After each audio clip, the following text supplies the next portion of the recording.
In this video, I'll show you how to create a batch payment in Xero. Once you are on your Xero account, the first step is to head over to the top bar. And on the left-hand side, you want to click on the third option, which is purchases. Now, under purchases, you want to head over to the second option, which is bills.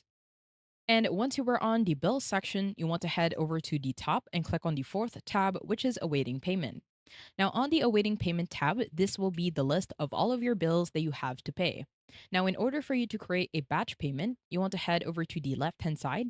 And in here, you will automatically see a checkbox. You want to click on the checkbox. And in here, you want to click on the bills in which you want to batch pay. Let's say I want to batch pay these four bills. And in order for you to do that, once you have successfully checked them, head over to the top. And in here, you will find an option to make a payment. Now, once you click on make payments, it will automatically say that four bills are selected and this will be the total value.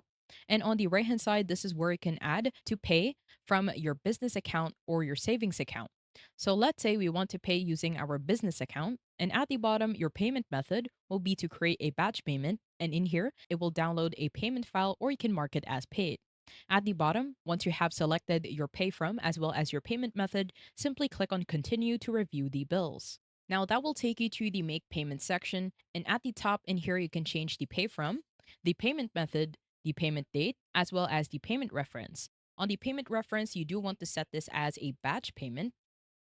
And on the bank account in here, you want to add the bank account of each and every bill. Once you're done, head over to the bottom in the right corner and click on continue to payment summary. Once you click on continue to payment summary, it will show you the invoice. And at the bottom in the right corner, click on finish and view batch. Once you click on finish and view batch, in here it will automatically set the transaction as a batch payment. Now at the top, you can export the batch file, print the batch file. You can send this as a remittance, and on the options section, you can view the remittance, mark as reconciled, edit batch, remove, and redo. I hope you found this tutorial helpful. Please let me know if you have any other questions in the comment section below, and I will try my best to help you out.